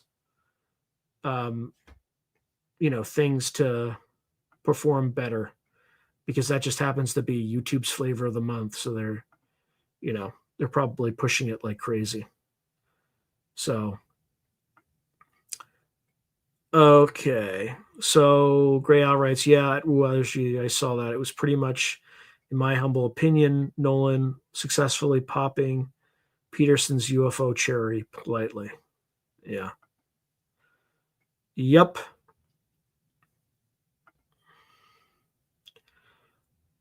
Yeah, me too. And even if I were using my phone, I would flip it so it was like widescreen. So, I mean, because I use my iPhone to record videos, for patrons and stuff like that. But I don't do vertical screen. I do widescreen because I just think it looks better. So I agree with you, Spiritual Ascension. Who writes, I like the option to open to full screen. Fast Mama Gemma is saying, Nolan says they're already among us. No surprise, AI will spot him soon. Indeed. Hey, Elsa, good to see you. So Elsa Dillon, who I've interviewed multiple times, she has family of 10 children who are all have some contact with various non-human intelligences. So please watch the episodes that we recorded. But she writes, hello, Sean. Hope you're well. Thank you, Elsa. It's good to hear from you. Appreciate you. Roger Claiborne is writing, might be YouTube doesn't make enough advertising money, so we're trying to limit many channels' views. That could be. That could very well be the case. But still, like if somebody subscribes to you, like it's kind of rude. Like I don't like if I subscribe to a channel, I don't want YouTube to arbitrarily decide, even if I never watch it again. Right? I don't want to be that jerk that I'm like unsubscribe. Right? I don't want to be that jerk. Like I want that channel to do well. I just I subscribe to help them out or whatever because I know what it's like to fight for subscribers. So Logan Clark writes, Peterson has a woo-woo past. I don't remember the details, but it was shocking. Yeah. Yeah. Thank you also. So she said, so glad to caught show live. This is the new time slot for this live show. So going forward, and I can tell from the views, this is a much better spot than Sunday night. So Gray Owl writes, hey, Sean, update on my ex banned for life. Yep, still banned for life. They can't fire me. I quit them. Yeah, thanks to the Pentagon spokeswoman, basically. Right? She complained about you, it sounds like.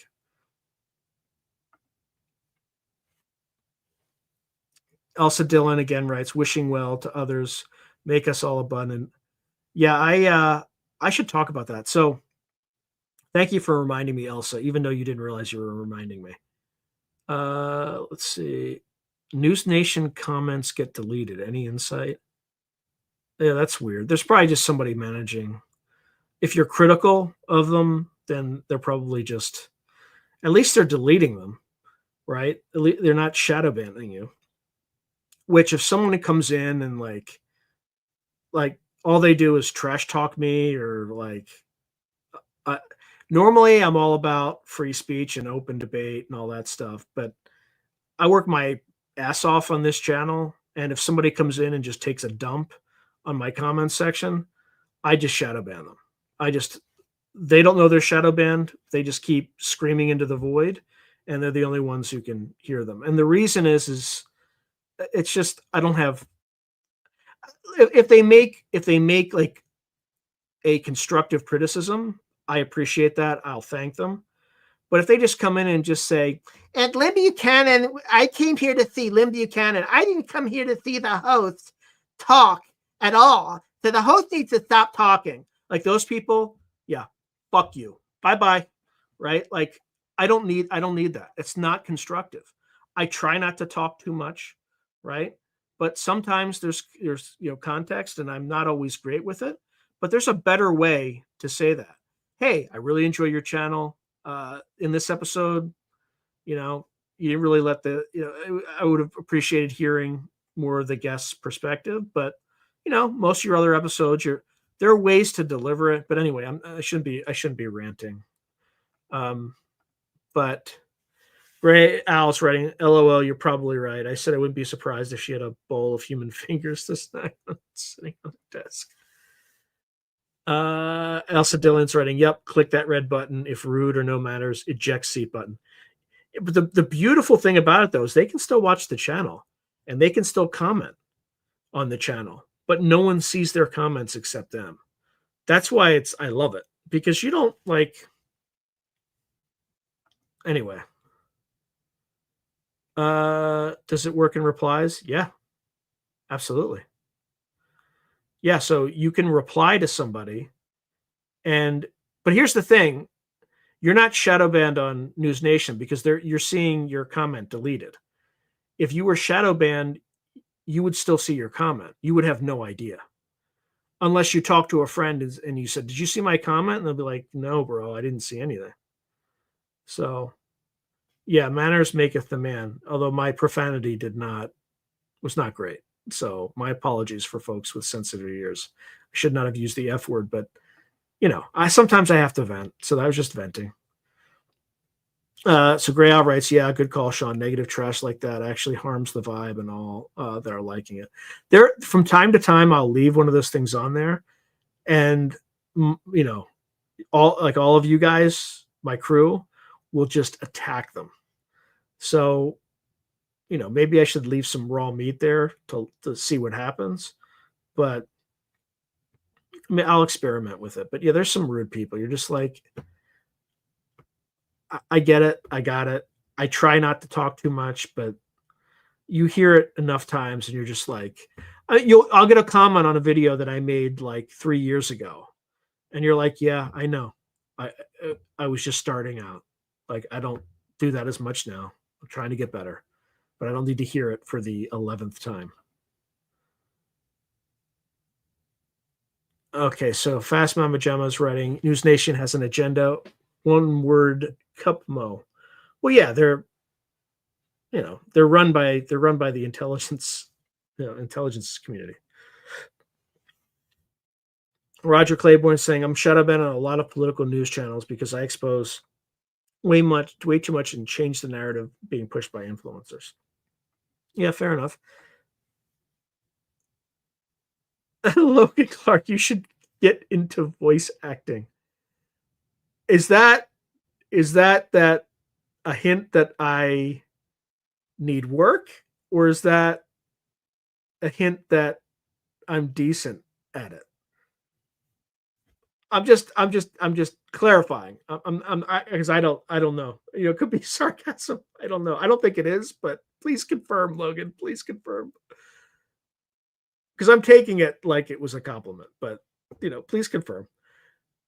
Gray Owl's writing, I oppose the shadow ban, however, in principle. Yeah, I understand. In general, I do. The only place that I do it is on this particular channel. Like, I don't tend to block people on Twitter or anything like that, um, because I see that as more of like free speech platform. I see this as I'm producing content for free for people. And when somebody kind of comes in and says, "This has too many commercials. I can't take it. Why is too many commercials? I'm leaving. I'm not going." Okay, go pound sand, because you're watching this for free. Okay. And I put in a lot of effort into this and time. So, like, there's going to be advertisements.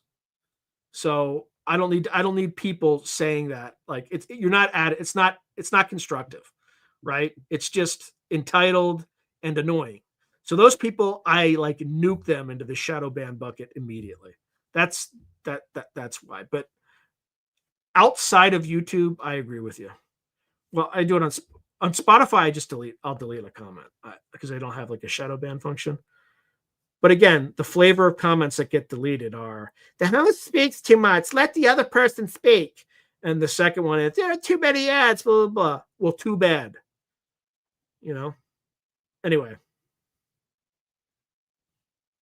calm, happy. I'm just venting. I'm just venting. Okay, so Gray Owl's writing, I found myself self-censoring in the past unknowingly because people were going too heavy on negative feedback about one narrative. I definitely self-censor on YouTube because they will ban you for any number of crazy reasons. Fast Mama Java saying the new Y files is about media control. Totally crazy. I should check it out. I don't know if I've seen it yet. Roger Claiborne is writing, I used to get hundreds of likes and comments, but now get none except a few channels like this. Well, that's because you're not shadow banned on my channel. Yeah, so if you don't get any like likes or comments on certain channels and you've been like super critical of the host, or just you're probably shadow banned. What you should do is just ask somebody to go and check out a comment on that channel and see if they can find you. And if they can't, then they probably shadow banned you. Okay, so Elsa Dillon writes, so cute. They always have that type of voice too. Funny. Yeah, sorry. Maybe that's where I'm getting the voice actor comments. Logan Clark, your character when you're doing an annoying person gives me Hanna Barbera vibes. Yeah, I have other kind of characters, but they could get me into trouble. Okay, so Wendy Gajon, I'm sure the Vatican knows a whole lot more than we could ever imagine. Oh, 100%. 100%. Okay, so Gray Owl is saying, laugh out loud, sure, sure. You will only use the ring for the causes of good pursuits, said Eldor, Gollum, or whoever about me. No, you're making good points. I feel guilty about doing it sometimes. But then I just say, like, I'm not here to like, I'm happy to debate somebody on the show, but I'm not here to debate people in the comments on my own channel, right? And the level of effort that you have to consistently put in to produce these things with very little remuneration. Now, granted, if things work out, you can do very well on YouTube, but when you're a channel the size of mine, right, I would say I'm still paying off the investment with the profit that I make today. And I probably, if I grow at the current rate, it probably will take me another year and a half to pay back the initial investment. Now, part of the initial investment, I bought like a new laptop, which most people just do, not as an investment, but just in general. But yeah, you don't make a lot on this platform unless you have a big channel.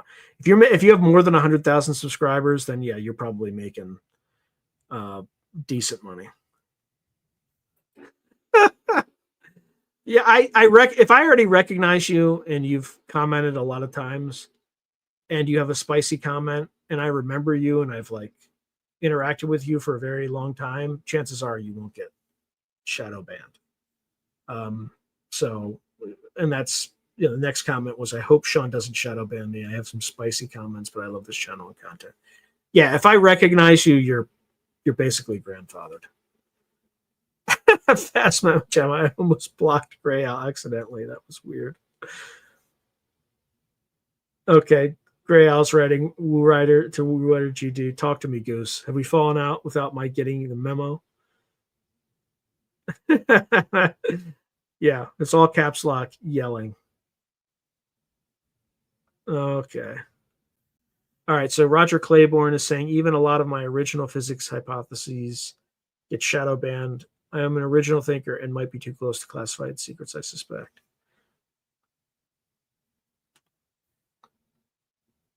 Fast Memory Jammer said, I got a job. I like work for deep state. Teaching people UFO hunting with AI is a passion. All right. So a few other announcements that I didn't get a chance to talk about. So I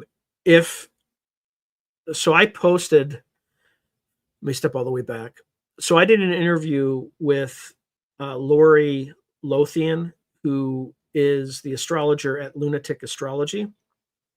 I've never done any interviews with people in that field because I don't know anything about it. So it was my first interview. But the reason I decided to talk to her first is, number one, Kelly Chase just talked about her as somebody who was interesting. So not necessarily a recommendation, but it was good enough as a recommendation for me. And the thing that distinctly separates her from any other astrologer is that she makes geopolitical predictions based on constellations and movement of the stars and things like that. So I brought her on, interviewed her about kind of geopolitics and astrology. And then also it turned out that she was one of John Mack's abductees. So, or experiencers that John Mack would call up and interview and stuff like that. So we did a whole episode on that. Then we did a third, not even an episode, but like a segment on, like, she just read my zodiological, whatever, my natal chart, sign and all that stuff. That one I put under a, behind a paywall because it's like semi-personal, but it's not like, it's basically if you're a member or a patron, right? Any level, you're able to see it if you join. So that was posted yesterday. If you have any interest in, I don't know why you would, because it's just like a personal, astrology reading, but it's interesting. I hope it comes true. Like, there's some stuff she said there. I was just like, oh, that would be awesome. That would be my dream. So, but you can see if she predicts it and it happens, you'll understand, or you'll know. You'll be there to see it in advance. Logan Clark, I literally would not see your question if you were shadow banned. I wouldn't see it. It just wouldn't show up. Right. So the fact that I can see it means that you are not shadow banned here. Planet Watching Citizen. Yeah. Good to see you. Good to see you. Hey, Jason H. Good to see you. Yep. Star maps. That's right, Elsa. Yeah. It was definitely an interesting talk. Oh boy. Fast Mama Jama was writing, Bill Gates used to come to my company meetings, also Steve Jobs. I think I work for Deep State. Ray Al writes, I enjoy your appearances, rare as they may or may not be, SPH, on other channels as guests. Oh yeah, I didn't even mention that. You just raised another. So Lori said that my life, like the way that it has progressed, was so close to my astrological chart that she was going to start new segments where she interviewed people who had life stories that mimicked what was in their natal charts. So I need to reach back out to her to find out when she's going to interview me. But that's on Lunatic Astrology, and she has a much bigger channel. It's 110,000 subscribers or something like that. And she's really, really good at what she does. Like, really good at what she does. So in terms of upcoming episodes, those are two that will be not next week, but the week after, I think. That's exactly Logan Clark. That's exactly what a shadow banner would say. But you're not. You literally, I wouldn't even see your. And you can look it up on YouTube. That's exactly it. You're definitely not shadow banned. You're definitely not. Like, you're complimenting my voice acting skills. So like, you could probably take 2 dumps on my comments thing saying too many commercials. And what was the other one? Even though I hear it all the time. The host speaks too much. I just don't want to hear the host. The host is just, it's talking way too much. And I don't feel, it feels unnecessary. I don't want to. That's a slightly different voice, but. Okay, we Sagittarians must endure the curse of being the most philosophical of all the signs. Sigh. Apparently, my sun sign is Scorpio, but my rising sign is Sagittarius. I didn't know that until I talked to her, whatever that means. Hey, Crazy Cal. Good to see you. All right. So, other guests. Oops. Let me just get to the next comment. Roger Claiborne is writing, but being shadow banned so bad on the internet has me going out more in the public and discussing these things with like-minded people. Censorship will get us all out of our phones and computers. Yeah. Gray outrights makes sense to me. Fast Mama Gemma saying, John Mack was a colleague of my aunt at Harvard for many years. She's not a fan of UFOs, but she had an out-of-body experience. Interesting. Fred writes, I don't believe in astrology, but it helps to get on other channels, and it's used methodically, like Area 52 with Jesse Michaels. Yeah. Roger Claiborne is writing, and back in the public like we used to do. Yeah. So in terms of future guests, I think next week we're going with Don Yazzie, who is an experiencer who lives in the Navajo Nation. We have an episode on skinwalkers, and then we have an episode on, I can't remember, like all the other weird stuff that they see out there. And they see a lot of weird stuff. He goes into like why Skinwalker Ranch is cursed, why that happened, how it happened, good versus bad medicine men. It's some interesting stuff. But we got 2 episodes on that. I already told you about the 2 episodes with Lori Lothian. I have another Nathaniel Gillis episode because they always do well. And that's about demonic digital avatars. So, can the phenomenon reach out and touch people through AI? So you'll be, that's an interesting, and he claims it's probably going to be his last interview of the year. He's going to be on the confessionals. I mean, they've already recorded it before we recorded the episode I'm talking about. That he's going to be on the confessionals sometime in August. I don't know if my episode will appear before or after that confessionals video, but I think it's going to pop in at least my video in the second week of August. And then I talked about Lynn Buchanan's going to do an update on the 2020 to 2040 75% demise of humans remote viewing he did for a technology company back in the 1990s. And then we did one on his strangest RV sessions. And then with Peter Lavenda, we talked secret machines, war for the first episode. And in the second episode, we looked at the occult ties to the phenomena, in which case we talked about the Enochian language, why it was different, how it was formed, what Matt Brown potentially was trying to communicate by showing graphics from the Lifting the Lamp YouTube channel.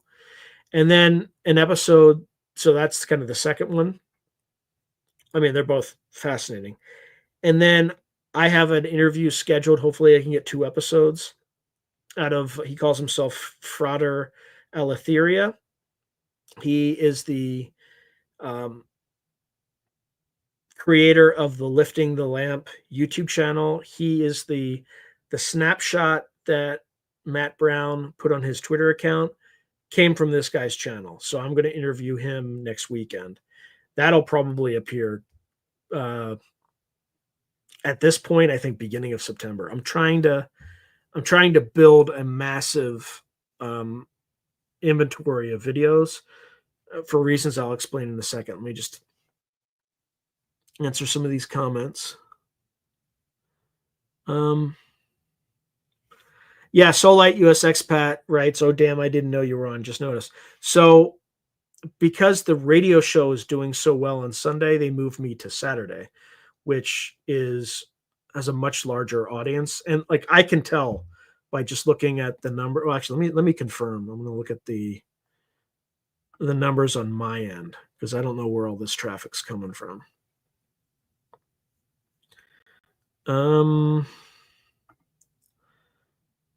But my initial sense is that it's doing better than it would on a Sunday. But let's see. Yeah. It's not a lot better, but definitely the numbers are better. And I don't think the topic is as interesting as topics that I've had before. So Solite US expat Lori Strickler reported on 2 reports of 2 centaurs being seen out there. You know about Navajo Nation?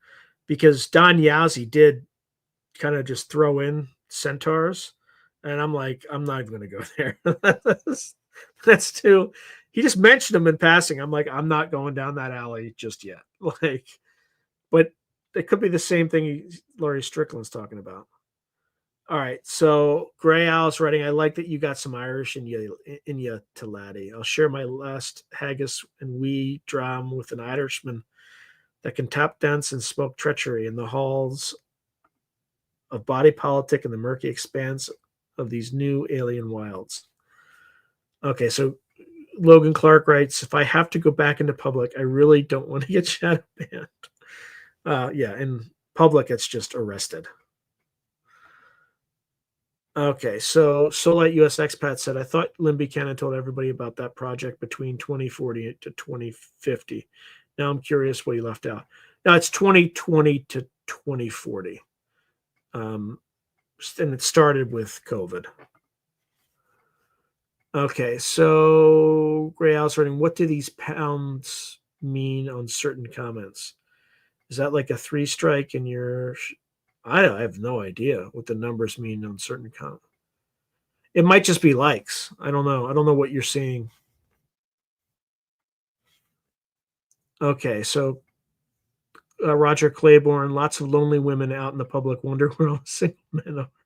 Since most are on their computers at home, I'm getting more." Well, there is a whole genre of channels about that phenomena. You can go to Better Bachelor and you can kind of see. I'm glad I got married early, man. I'm so glad because it is a mess out there. It's just so what's happening is what these channels are saying, and this is not my genre. I don't want to get into it, but the top like 5% of men are getting the attention of 80% of the women. And what do men do? They just, because they have such a selection, they'll just, sleep with a lot of them. And then what happens is you have people who aren't in that 5%, men who aren't in that 5% who are ignored. And then by the time that women are interested in them, they have a high body count, and it's like, and these men aren't sleeping around. Many of them have never been with a woman. So there's no, and they come in with high expectations. You need to be making at least $300,000 a year. And if you're not doing this and this and this, and men are just like, I'm done. Like, not worth it. Not worth it. So anyway, leave it to Better Bachelor. Watch that. Or Pearl is another, I don't even know if that's the name of the channel. It's another thing you can check out. But Yeah, it's a whole thing. It's a whole thing. All right, so Solite US expat is saying, did you see the interview on Area 52 where Paul Hynek said that he had some German woman, I think, was saying she was a nanny for alien hybrids on his ship? Freaking, yeah, that is pretty weird. I didn't hear that or see it, but don't lie, Roger. Yeah, Navajo Nation. Yeah, he reported it too. Don Yazzie is his name. He actually, on this radio station, he has a show. I'm not sure which night it is. It's called Don't Whistle at Night, where they talk, indigenous people talk about experiences and stuff like that. So highly recommended. Yeah, I'm trying. I'm trying to follow my passion, brother. All right, so Solite US expat is saying, "Oh, come on, Sean, you got to go down that road. Those stories are so interesting to hear." I look, I got 2 hours of two separate interviews with them, so there's plenty of stories. We just talked about Sasquatch, skinwalkers, all that kind of stuff. Yeah, yeah, exactly. Solite US expat is writing, I like this new time since it's my Sunday morning afternoon. I like it too because I'm getting more views. So I think it's awesome. So Gray Owl's writing Solite US expat. Yes, saw that. Cool about the X-ray nanny that was called in the family home. Yep. The real deal's writing. It's my birthday. No idea you were on tonight. This is a great treat. Thank you, Sean. I've never heard somebody describe this podcast as a treat, but I appreciate that. I work really hard, and it's just getting started. When I think about like 3.5 years ago, it's like you just don't know what you don't know. I mean, like I look at videos I did like a year and a half ago. The lighting's terrible. Like I just discovered lighting. Oh, put bright light in front of your face. And it's just like, oh my God, I thought I was doing a good job. And I figured out like a setting on my microphone like 2 or 3 years in that I didn't know about. Just like crazy stuff that I should have known since the beginning. So it's come a long way. So when people say this is a treat and they're entertained, I appreciate hearing that. I really, really do. So thank you, the real deal. And happy birthday. Everybody should wish the real deal a happy birthday. Okay, so Solite US expat. This is not a red pill men channel. I swear to God. So I'll read this, but we gotta stifle it because I don't want to alienate anybody. So Solite US expat is saying that's freaking nasty. I was friends with this one girl long ago when she was like 26 and she showed me didn't know how many, oh my God, guys she slept with, maybe like 60 to 70. Yeah, it's just, I'll leave my comments to myself.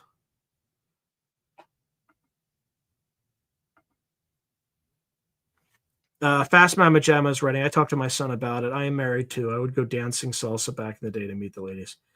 Yeah, I'm worried about my sons too because I have a son who's like super bright, but he's a little bit socially awkward, and yeah, I don't know. It's a much tougher world, but yeah, we'll see. We'll see how it goes.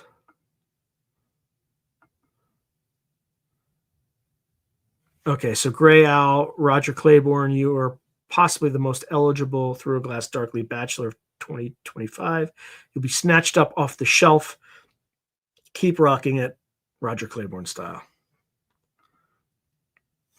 All right, so my aunt's restaurant didn't make any money for 3 years. Now, 25 years later, she's a millionaire.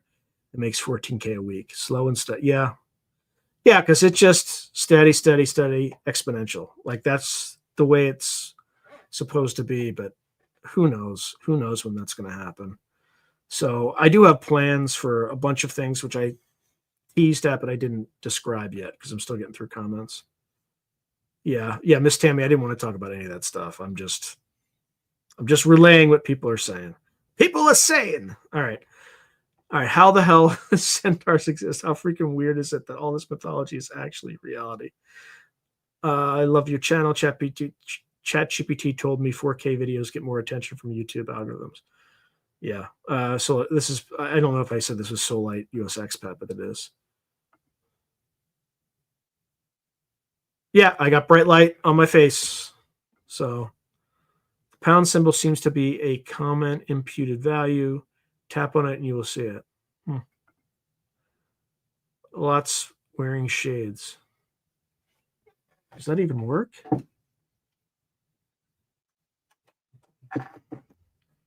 I'm just going to experiment. Bear with me here. Future's so bright, I got to wear shades. Yeah, I don't know. What do y'all think? Lose it? Keep it? What? Have you tried the Pixels app for YouTube thumbnails? No, no, I have not. I have not. What do people think about the shades? Just ditch them? I mean, I'm gonna have to take them off because I'm in a like basically a dark black room except for the light, so it's hard for me to even see and read. Let's see.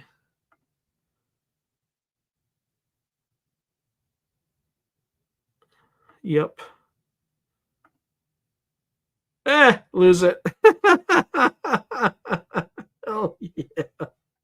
I don't know. I don't know. I'm struggling to read these comments. I have to actually put them on the screen. Only one thing for the shades, that rocking tank commander. Yeah, I need a haircut and I need to trim the beard. It has gotten too Grizzly Adams recently. I mean, like this is like ridiculous. So I just haven't had time. I got so much stuff. Anyway, I got to take these off. But so what I'm trying to do is I'm trying to get 2 months of videos done ahead of time, which that implies it's something like between 16 and 20 that I want to get done. And then after I get that done, I'm going to start another YouTube channel that just dramatizes some of my short stories. I have about 50 of those. I'd like to launch that in 2026 separately.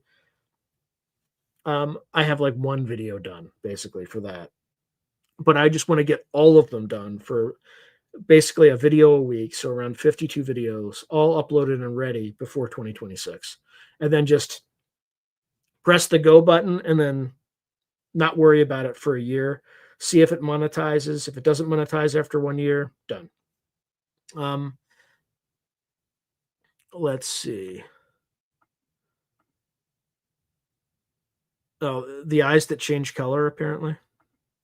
But then I'm also going to compile a bunch of my short stories into maybe 3 or 4 more anthologies or collections. They're already done. I just have to format them, you know, make a cover for them, which I can do now in AI without paying someone $700, and then just publish them on Amazon.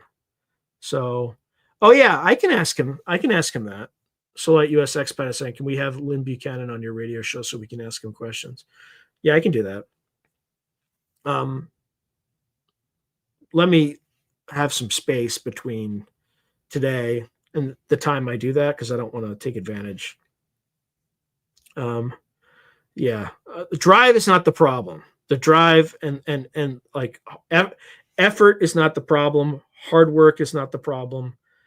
It's I don't know what the problem is, but I just keep fighting and pushing through it. Yeah, and work ethic ain't the problem. So I'll figure it out. But I'm just trying a number of different things. So and then there's 3 or 2 novels and maybe one novella that I will probably self-publish too, because they've just been sitting kind of collecting dust, and I figure I'll just put them out into the world. If you become a member or a patron and watch the astrology video, you'll understand why. I was already thinking about this, but after that reading, now I'm like, I need to do this because she told me some shockingly positive things that I'm like, there's no way, there's no like, I can't even conceive that happening that way. But if it does, I will be the happiest man alive. So yeah. Anyway, I'll just leave it at that. So anyway, I'm trying to get about 2 months ahead so that I can spend a month not doing interviews and editing videos. for this channel, but building an inventory for that channel. And then after that month's over, then I would go back and try to build out another month of inventory. So I'm just trying to juggle a lot of this stuff. And obviously, I have a full time day job that, I'm working and stuff like that. So I'm just trying not to burn myself out. But I'm just going to keep going because I would love to do this full time, but I'm just nowhere close to it yet. Yeah, it's just like I'm just throwing as many darts on the board. Yep.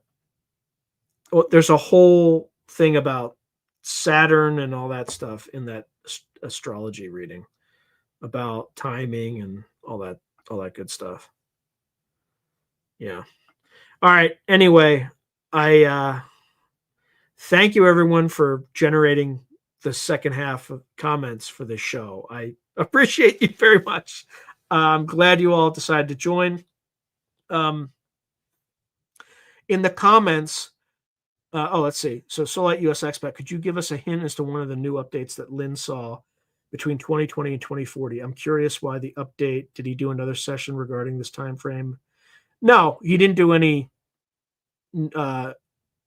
session. It's just more has happened since then, and every time he reveals something new. One of the things that he revealed this time is that the healthcare system collapses. So, because I was like, how do we get to 75%?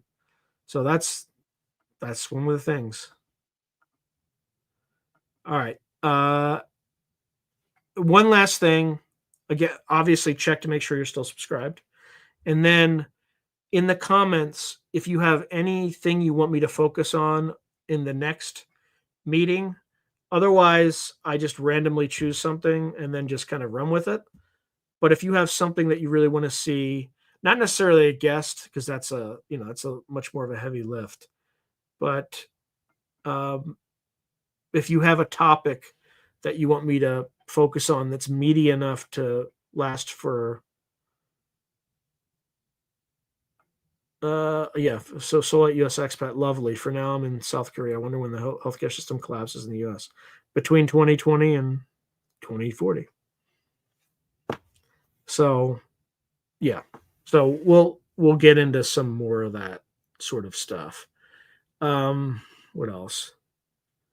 Yeah, so in the comments, if you have any ideas, or not even ideas, it's not an idea farm. It's just, is there something you want me to focus on or cover in future radio show episodes?